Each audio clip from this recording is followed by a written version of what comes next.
Okay.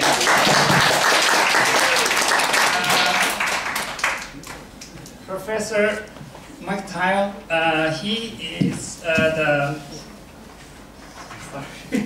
practiced the herbal medicine and acupuncture over 30 years. And also he is a chair of the European Herbal and Tradition Medicine Practitioner Association. And he has honored doctorate from the Middlesex University, and currently visiting professor in this university too. And Professor Michael regularly writing lecture and broadcast the herbal medicine. He is very well known about herbal medicine. Thank you for welcome. Hello everybody. I'm going to try and keep this to 20 minutes.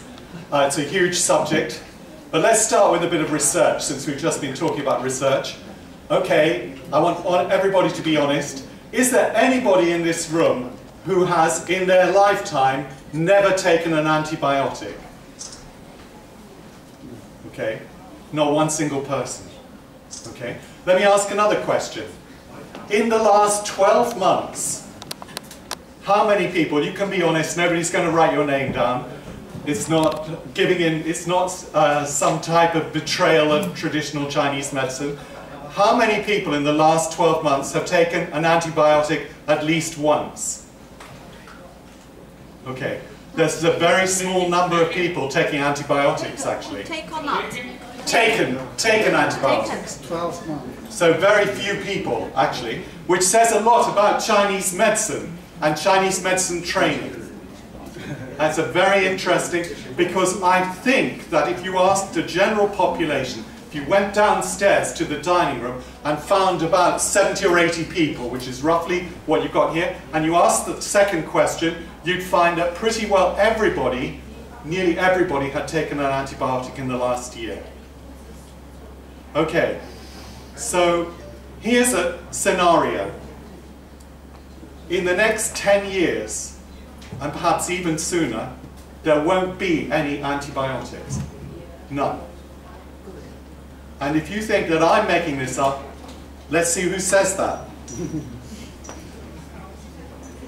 The first slide, which is coming up now, is from the World Health Organization 2014. Without urgent coordinated action, the world is heading for a post-antibiotic era in which common infections and minor injuries, treatable for decades, can once again kill. Antimicrobial resistance is the term that we're using, where antibiotics, fungi, and viruses have become immune to all sorts of treatments. And the acronym, because everything's got an acronym, a shorthand, is called AMR. Should be AMR, not ARM. AMR is a ticking time bomb that should be ranked along with terrorism on a list of threats to the nation. I mean, I guess, actually, if you were going to talk to government ministers, they'd say terrorism is the biggest threat to the nation.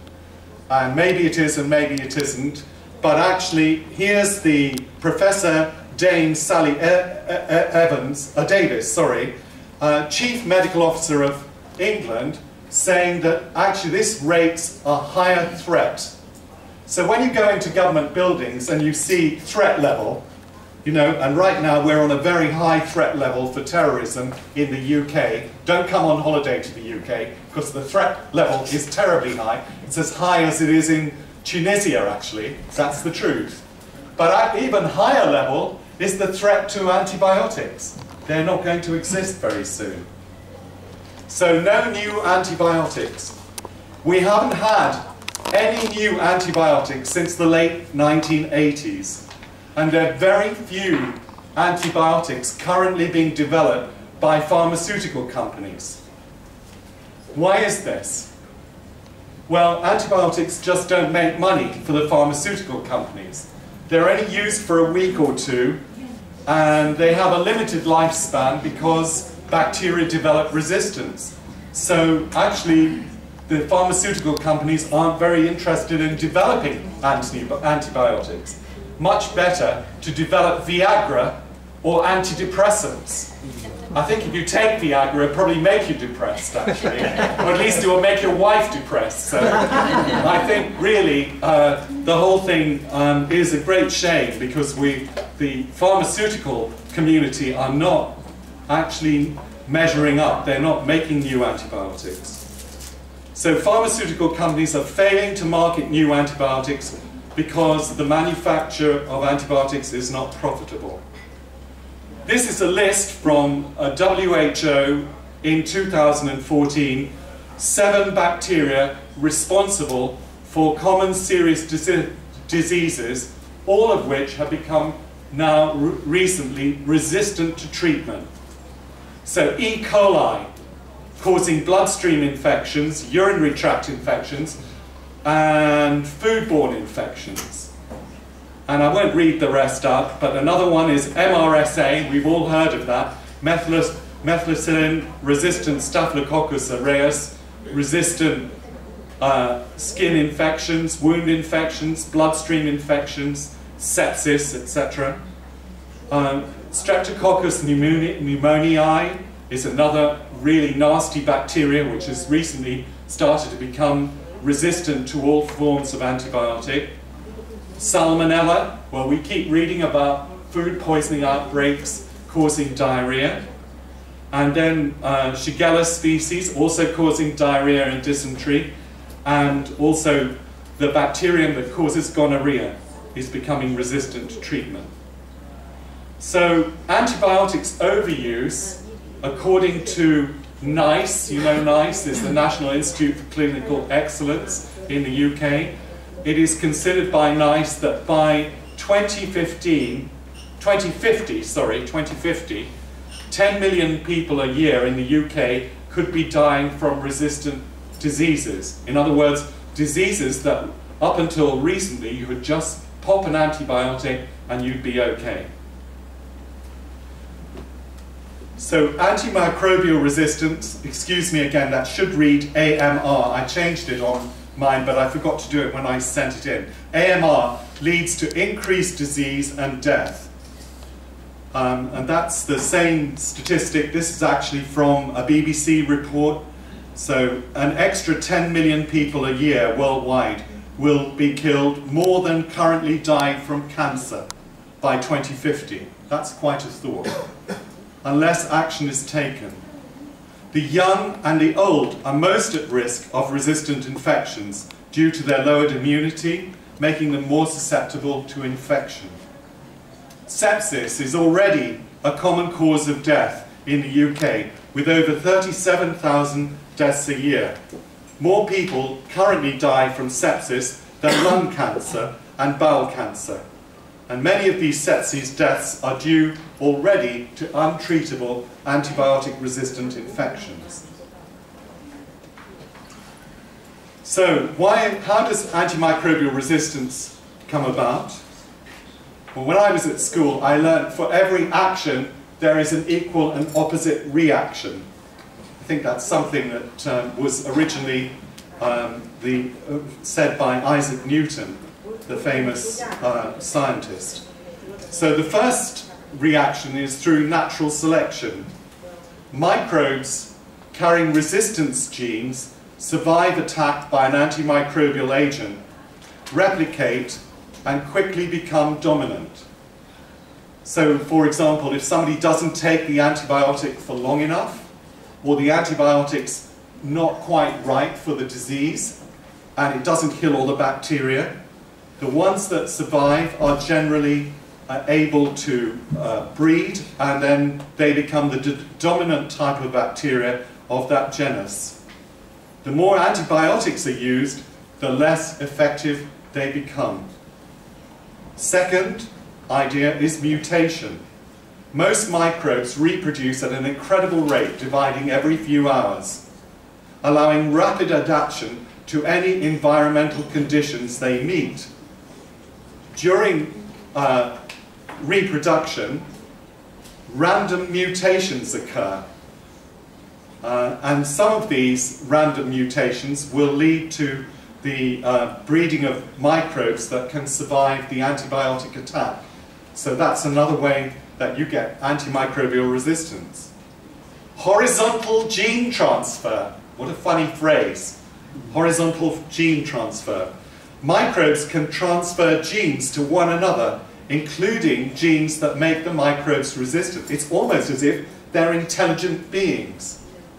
You know, we go to the loo, there are lots of lavatories, toilets in this place, and we flush the toilet and it all goes somewhere and somebody cleans up. But what actually happens is all that effluence finishes up in a waste disposal unit. One of the horror stories is that during the period of time of the waste disposal unit working on the bacteria exchange information. Well, they do more than exchange information. They actually exchange genes. And they become resistant through that. They find ways to exchange genes to survive. You know, the universe is trying to survive, and microbes are no different. And then, I've already mentioned this, the misuse of antibiotics on a massive scale by conventional doctors who've used them almost at the drop of a hat to treat things like viral infections. Viruses don't respond, of course, to antibiotics. And as a result, we've used up antibiotics. I was born in 1946, and actually those antibiotics that we use now were just coming into the market as I was born. So during my generation, we've managed to use up the whole wonderful possibilities of antibiotics, and what are we handing on to our children and our grandchildren? That's a really big worry. And that's what Sally Davis and also WHO are talking about. Hospital-borne infections. Do you know, I read that in Australia, where it's very hot, doctors and nurses working in hospitals build up themselves a resistance to the antibiotics, even though they're not taking antibiotics. Do you know how? Well, actually, in our houses, most of the dust that settles anywhere is human skin. It's the skin we shed. We're like snakes, actually. But we're not like snakes because they just do it once a year. We do it every day. And when we sweat and so on and so forth, little bits of our skin get left behind.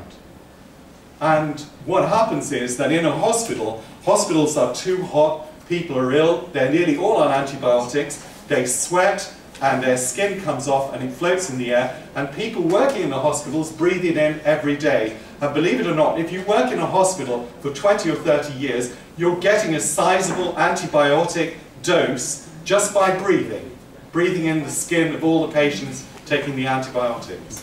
Quite a thought. And agricultural and veterinary use. I haven't got time to go there, but it is absolutely disastrous. I mean, using antibiotics as a growth agent to make animals grow faster, they must be mad. You know, chickens are put together in batteries so close, so the only way they can keep them healthy is to give them permanent antibiotics. And then we eat the residue of that, which is eggs or even the chicken, and we're getting small amounts of antibiotic residue, and that's building up a resistance in the population. Nobody knows yet exactly how serious that is, but actually there is really a lot of concern about the veterinary use and the agricultural use of antibiotics on a worldwide basis. Am I scaring you? I'm scaring myself. I'm going to have to sit down in a minute. So, what about herbal medicines? Well, this is the report that was produced just a few weeks ago by the House of Commons Select Committee in the UK on antimicrobial resistance. And they took evidence. And they took evidence, among others, from me, because I went there because I thought we should speak up for herbal medicine. Because herbal medicines are an answer, a really serious answer to antimicrobial resistance. And I just want to talk about that. But I want to say one thing before I go on to the next bit of my talk. And it is that the professor who was giving evidence before me actually said, in passing, I thought very interestingly, he said, of course, you know, the dosages for antibiotics were originally set in the late 1940s and the early 1950s. And he said people were much less big than they are now. In other words, you know, everybody is a bit larger now than perhaps our grandparents were. Well, I'm not speaking about the current audience, of course, but you look after yourself. But if you go outside and you look, you can see that people have got larger. And maybe the dosages, this professor said, that we set for the antibiotics in the 1940s and 1950s is not sufficient for the size of person that we're treating. Interesting thought. Anyway, so herbal antibiotics, many herbal medicines, well, herbal medicines are not as powerful as conventional antibiotics on the whole, but they do have proven antibacterial, antifungal, and antiviral properties. In general, medicinal plants, all medicinal plants, are more effective against gram-positive than gram-negative bacteria. That's the staining for how they're stained. Many antibacterial constituents in plant medicines are from a chemical called phenols, of which flavonoids are the largest group. And we all know about flavonoids. It comes from the Latin flavus for yellow, and it gives the vegetables that we eat and the fruits we eat their colour. And why do they produce colour? Because it is the way that the plant combats bacteria, combats agents trying to eat the plant, and also sunlight. So this is a very important kind of chemical that has antibacterial properties. Plants synthesize phenolic compounds in response to pathogen and insect attack, ultraviolet radiation, and also in response to injury.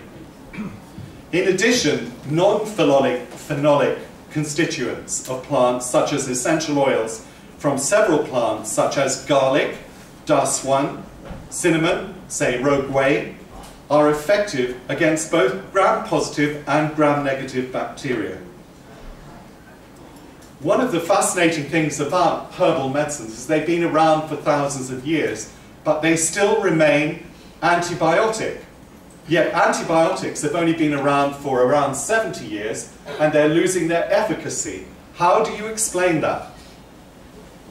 So it does suggest that bacteria, fungi, and viruses have a reduced ability to adapt to herbal antimicrobial regime.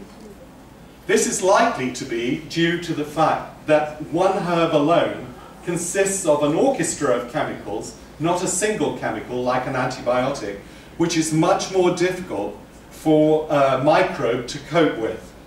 And when you consider that the normal prescription of Chinese doctors is around 10 to 15 herbs, you've got an absolutely huge amount of chemicals all being directed towards the infection, or many of them being targeted towards the infection. So small wonder that bacteria have not built up resistance to even garlic or cinnamon. The antimicrobial action of each individual herbal medicine is therefore enhanced by the use of herb combinations employed by Chinese herbal medicine. So how do herbal medicines combat antimicrobial resistance? Well, one thing they do is they attack the bacterial cell wall.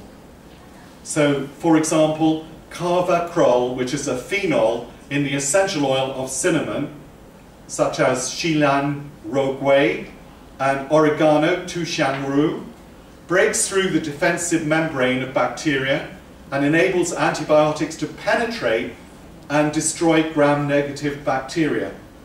And the herb itself, both those herbs, or the herbs I've mentioned, they're antibacterial anyway, and they would have that effect by penetrating through the cell wall. But here's a very interesting idea. We've got antibiotics that don't work anymore, or are working really not very well. And if we combine them with herbal medicines that actually knock out the bacteria's defense systems, then the antibiotics will work all the same. So here's a place where Western medicine and traditional Chinese medicines can be used synergistically together. Many bacteria possess genes which produce enzymes that degrade or deactivate antimicrobials, rendering them ineffective against the bacteria. So we talked about gene development earlier. Antibiotic resistance like this can be overcome by herbal inhibition of bacterial enzymes that deactivate antibiotics. For example, epigallocatechin gallate. How many people in this room have drunk green tea today? A few. If you have, you've had epigallocatechin, which is a component of green tea, which actually works as an antibacterial. It knocks out bacteria. So it's another benefit of green tea. Perhaps we should all be drinking green tea instead of water. Now, herbal medicines, let's just see that. Yeah. Some bacteria can become resistant to microbes through a mechanism called efflux. I'm sorry, this sounds rather complicated, but it's not. An efflux pump is a channel in the bacteria which actively exports, pumps out microbes and other compounds that attack the cell. By actively pumping out antimicrobials, efflux pumps prevent the agent from killing the cell. By disabling this efflux pumping system, herbal medicines can reactivate antibiotics that aren't working well. For example, the flavonoid bicaline present in Scutellaria bicalenensis, otherwise known as huangqin, has significant ability to reverse MRSA resistance to the antibiotic ciprofloxacin by inhibiting the bacteria's efflux pump. Then, you know, the other thing is that bacteria, the more you study them, the more you're studying Star Wars. They are extraordinary. They have extraordinary ways of surviving. They've built up these methods of surviving, and that's what we're dealing with. And here's another one called quorum sensing. Quorum sensing is the fact that bacteria talk to each other. So a small number of bacteria take up, say, a residence in your big toe, just for the sake of argument. And what they do is they talk to each other and they say, keep everything quiet. They don't do anything, they keep actually pretty quiet, but they keep breeding. And when they get to a certain point of virulence, where the actual bacteria have developed enough, they actually communicate with each other, they really do chemically, and they tell each other it's okay to go and attack the host. And at that point, they become virulent, which explains why one day you wake up with a tiny bit of a sore throat, and then, if you don't look after yourself, suddenly the whole of your body's on fire, because those bacteria have taken up residence. And what they also do is they produce polymers. They have this, not only do they produce polysaccharides, which are sugar molecules, which actually form a kind of barrier called a biofilm, which protects them, physically protects them from attack, so the bacteria can't get in there.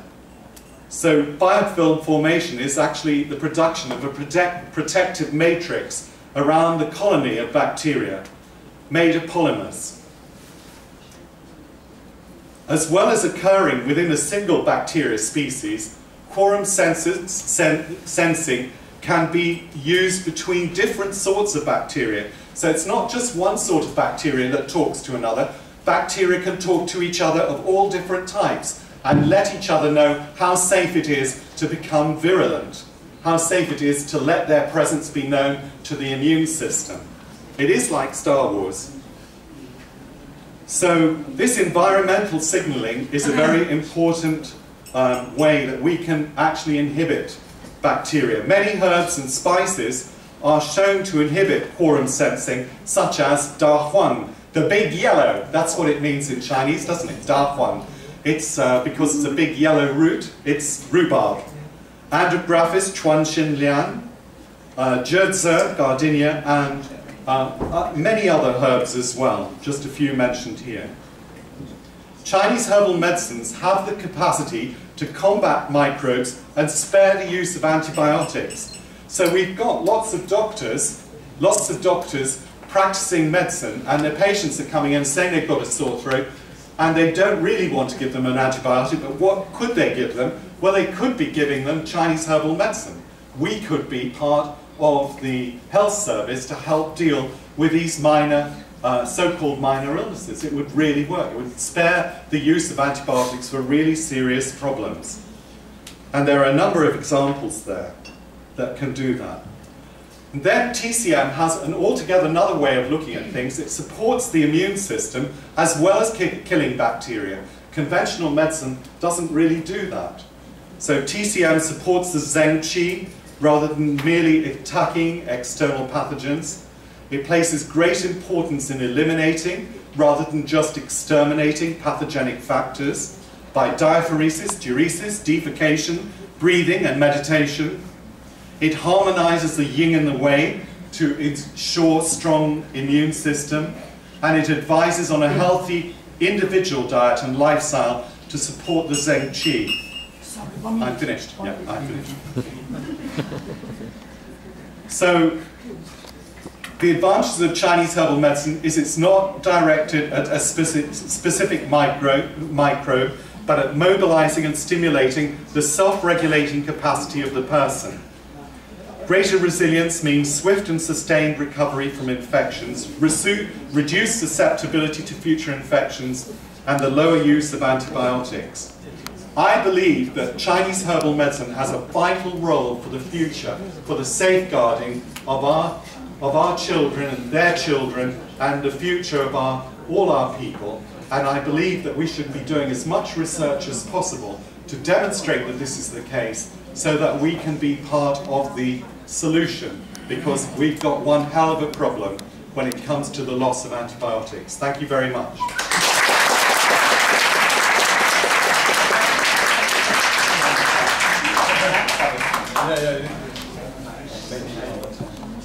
Okay, simple question. Okay, very short question. Okay, back to gentleman over there. Go on. Thank you. Yeah.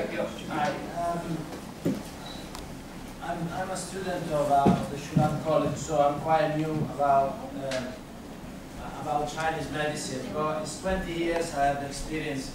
It's 20 years I've experienced as a chef, and I write 2 books a recipe with 2 other academies.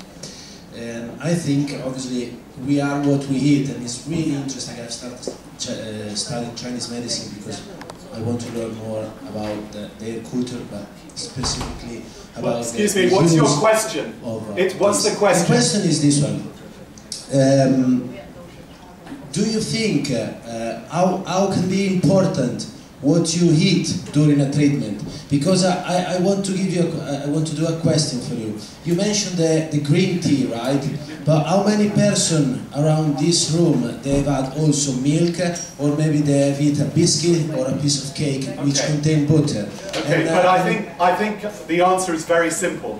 It does matter a hell of a lot what you eat. And I think suddenly it's dawning on the medical profession that that's so, but they don't have any training in it.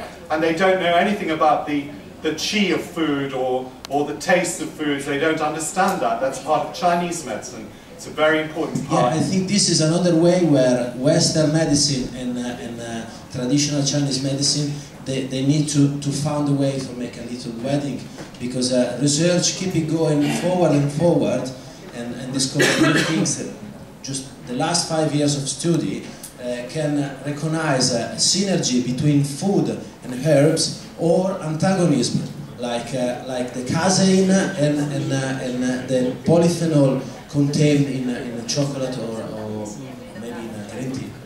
Thank you. Okay, thank you. Thank you for Professor.